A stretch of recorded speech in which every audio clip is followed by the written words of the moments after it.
সবাইকে good morning. কেমন আছেন সবাই? আর একটা নতুন ব্লগে সবাইকে স্বাগত জানাই। যে স্নান টান করে নিয়েছি, পুজো করব। কি সুন্দর সুন্দর জবা ফুল ফুটেছে। এখানে একটা টগর ফুল ফুটেছে, কত বড়।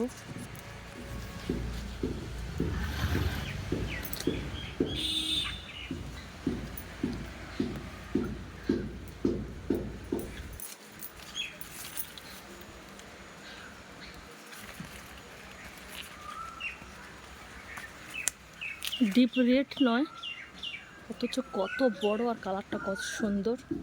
কি সুন্দর কোকিল ডাকছে। এখানে একটা পিঙ্ক কালারের জবা ফুল ফুটেছে, আজকে দেখছি।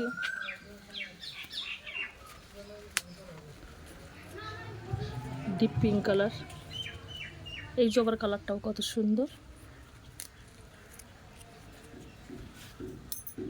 এখানে দেখতে পাচ্ছি একটা বেগুনি জবা ফুটেছে।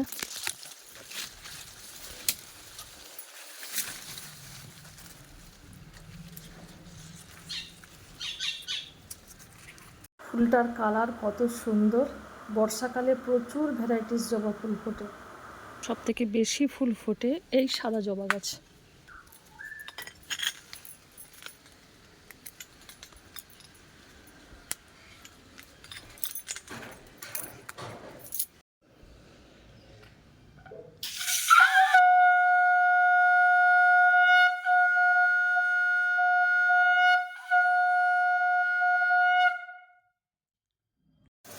কলমি শাক ভাজা করব, লবণ আর হলুদ দিয়ে একটু সেদ্ধ করে নিচ্ছি।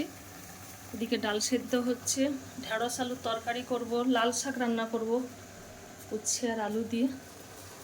কয়েকদিন ধরে শুনছি যে ওয়েদার ভীষণ খারাপ হবে, বৃষ্টি হবে, ঝড় হবে, কিন্তু কিছুই হয়নি।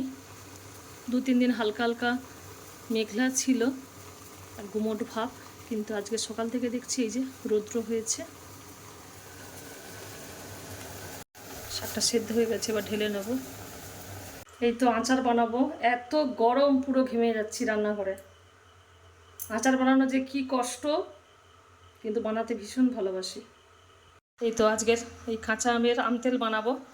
আমটাকে লবণ আর হলুদ মাখিয়ে রোদে দিয়ে নিয়েছি, আর মশলাগুলোকেও সব রেডি করেছি। শুকনো লঙ্কা, ধনে, মৌরি, জিরা এগুলোকে ভেজে নেব। মশলাটা ভাজা হয়ে গেছে, এরপরে গুঁড়ো করে নেব। আচার বানাতে ভীষণ ভালোবাসি।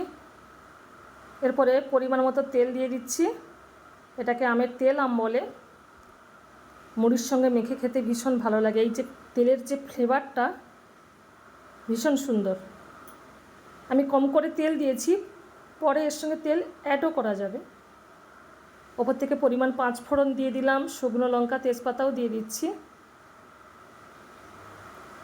লঙ্কাটা একটু লাল লাল হবে, তার উপর থেকে আমটা দিয়ে দেব।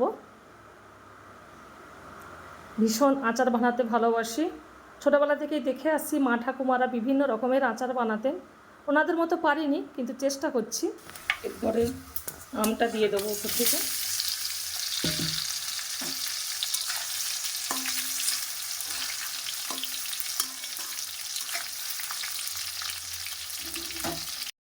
এই যে মশলাটাকে গুঁড়ো করে রেখেছি, মশলাটা উপর থেকে দিয়ে দেবো।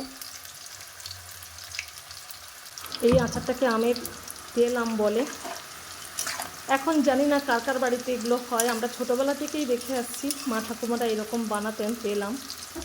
আর এই যে তেলের সঙ্গে যে মশলাটা ভাজা হচ্ছে, এই তেলের ফ্লেভারটাই খুব সুন্দর। এই তো আমটা সেদ্ধ হয়ে গেছে, এবারে গ্যাসটা অফ করে দেব। আমি এই আমের সিজনে মিনিমাম 30-40 কিলো আমের আচার বানাই। 4-5 রকমের আচার বানাই। এটা আমার শখ, আমার ভালোবাসার জায়গা। আমার মতো কে কে আচার বানাতে ভালোবাসেন কমেন্ট করে জানাবেন। সবাই লাইক, শেয়ার, কমেন্ট আর সাবস্ক্রাইব করে আমার পাশে থাকবেন। সবাইকে টাটা।